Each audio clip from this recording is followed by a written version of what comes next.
Good morning, everybody. Welcome to the Trading Market Technicals morning call video for Tuesday, January the 8th. Well, we did get a little bit of a pullback yesterday, as to be expected. We're looking for a 1 to 3 day pullback. Obviously, it could be a little bit more, it could be a less. Yesterday could be the only pullback, and we start to rally again today. We had been up pretty hard and fast. We had a big gap up, and I'm showing this to you in the charts here in the spiders, just to show you that how they show you these gaps, and they usually get filled. Sometimes there's a runaway gap, as we know, and we don't get this gap filled for quite some time. But time was going to tell. But we did get a nice little move lower early on, low volume, so that is to be expected. I think everybody is still very, very bullish, which I use a lot of caution. Being a contrarian, I would use extreme amount of caution, especially up here. And that doesn't mean that we can't test the highs, but it's just that momentum is definitely waning, especially at these areas. I would love the gap to be filled here in the spiders, and then try to take a run for the highs sometime this month, next month. But again, nobody knows. Only time will tell. We could just look to dissect, look what's underneath the hood, look what the structure of the overall market is doing, and then go from there. And then, of course, apply it to your day trading, swing trading, or long-term investing. And we have a big group of people that look at these videos, and I like to try to get touch on certain key points of a little bit of everything. So anyway, as far as yesterday's concerned, very orderly pullback. I really didn't see any panic at all. As you can see, we have a doji candle here, so we're hanging out above the highs. That actually could be bullish. It acts bullish because we haven't really slipped, or we haven't taken out this low here from the spiders, 144.75. So the first low I'd be looking at is 145.45 today, and then of course the low here, and then that would eventually probably get to fill that gap or part of that gap. But again, only time will tell. I would not be looking to add to any new longs here. I like to add longs to pullback support areas, which would be moving averages, a cluster area, a volume profile somewhere up in this area here, and that would really put it nicely for a nice bounce if we can get back down to that 142.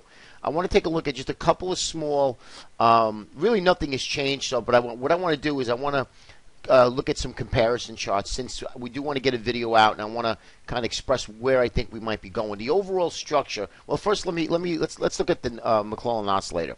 As you can see here, right to the penny, and we roll back down again. Now, again, what is this telling you? The market's still a little bit overbought. There's plenty of room to run to the upside, and of course, there's plenty of room to go lower to the downside. So this is something that we're just going to want to keep an eye on. Our weekly NASI. Now, I brought this up yesterday, so I just want to see if this is going to be on a sell signal. We are there now. So I think one more down day on the NASI, that would give us a sell signal in this. And as you know, it's pretty reliable. As you can see here, picking tops and bottoms. Not that I do it, but it's good indicator to say, hey, momentum is waning on the NASI. Let's keep an eye out what's happening here, and then that'll give you a little bit more confidence to look to get short that sector.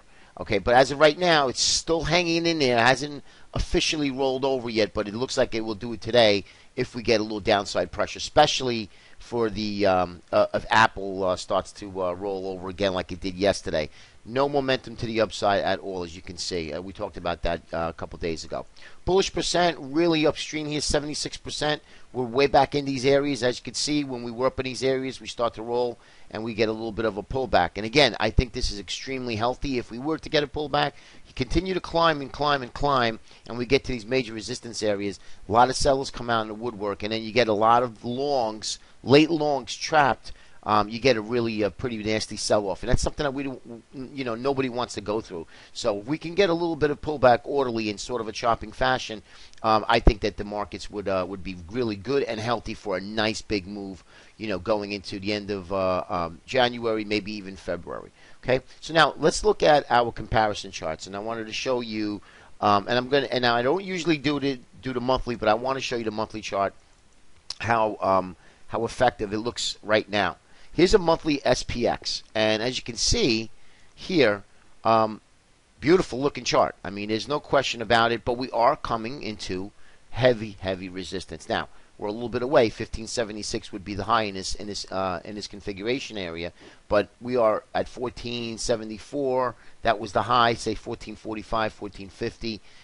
So we still got at least another 80, 90 points before we hit the top. And look what happened when we hit the top. We actually sold off again. And of course, this was the crisis.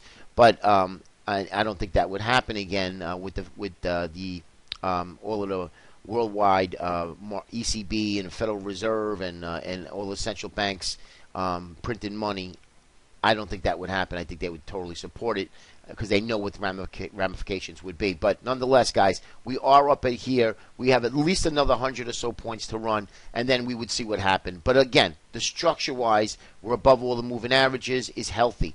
I like the monthly, and I only want to bring that up every once in a while. Now, let's look at our comparison chart here. I did a line chart here in a Russell because this is, and I put the SPX down below. As you can see here, really good structure. This is what you want to see if the markets are actually moving along, chugging along. Of course, again, with the help of the Federal Reserve, markets are flowing into the markets because there's no really where to put your money. But again, really nice structure here, leading the S&P. That's what I want to see. We are overbought, though, guys. So you can see up here we're overbought, and we are due for a pullback. And that's the only thing I wanted to show you with that. Let's take a look at the SPX and the transports. And as you can see here, bring that up for you guys. Transport's clearly leading, and remember when I had this way back when, and then I put this big, large symmetrical on my other charts, but I wanted to show you the comparison charts that we are leading. Transports have begun to lead the SPX. Again, this is the longer term view now. The structure looks really, really good going forward, at least to go and test the highs. Okay, let's take a look at the SOX, semiconductors. Not as strong as I'd like, but still nothing wrong with that. SPX here, we have the line chart with the ratio chart, and the SOX still leading the SPX. Structure-wise, I like it. I wish it would be a little bit stronger, but nonetheless, we are moving forward with everything that we see here. So this is important. This is something that if the markets are going to move, they're going to need a reason to move higher. Now we have QE, Obama's in office, and now we're worried about what's the next catalyst to either move us higher or lower. And that is really looking at the technicals here. The longer term picture, I think the markets at least test the highs. However, let's dial it down now to the short term. I think we're due for a pullback, 1 day pullback. I did say 1 to 3 days. It could be the 1 to 3 days, and then that would be it. But markets here are very complacent, and that's what scares me. VIX yesterday was had a low of 1364. I'm sorry, 2 days ago at 1364. That I think is an all-time low. Very, very complacent out there. A lot of these market participants are not afraid. There's no fear. So I would just be really careful for the longer-term investor, the swing trader. I'd look to buy a little protection, and of course, day trading. If you're looking to a little nervous, I get a lot of calls. Hey, I'm not really too happy. I don't want to really keep buying this market. If you're day trading, it's a little different. If we gap up higher, look for relative weakness, in a certain stock if you're not comfortable buying, or just stay away. Cash is a position. I want to show you one more chart, and that'll be Apple, and then we'll call it a day, and then we'll see you again tomorrow. Here's an Apple chart. Now, this is just a real basic chart I wanted to show you. My other charts, I have all these quotations, but this is a key level here, guys, 501, 502. We tried to bounce. We didn't bounce. We failed miserably below the 50-day moving average. We're still below the 200. We have bearish configurations on all our moving average charts. No volume. I would look, honestly, to stand aside. If you are going to buy Apple, I would give it a shot at the low area here of 501, 502, even around lot 500. And then, of course, put your stop according to your risk tolerance. And then that would be really it. I wouldn't touch this thing unless it be down here. Or, of course, the longer term, second longer term trend line, which comes in at somewhere around 575-ish. That's where I would look to buy this, because this thing needs a lot of work of carving a base out before it even runs higher. I think it takes months before you even probably see 600. Again, unless there's some sort of a big catalyst that comes into Apple. Apple's coming out with some earnings. Let's see what happens. Maybe that might fuel the fire. But if you're day trading, it's one thing. If you're looking to take a position, I'd stay away from it. I'd stay closer to the 500 to 503 area for a for a scalp trade, and with a tight stop underneath it, of course, according to your risk tolerance. Other than that, the next really key area would be that longer term trend line. That's where I would take a shot and look to buy Apple. All right, guys, have a great day today. We're back in full swing. I'm working on a bunch of great stuff that I'm going to present to everybody, and I'll put that out on the email shortly. So be a little patient, but a lot of good stuff coming. Have a great day, and we'll talk to you tomorrow.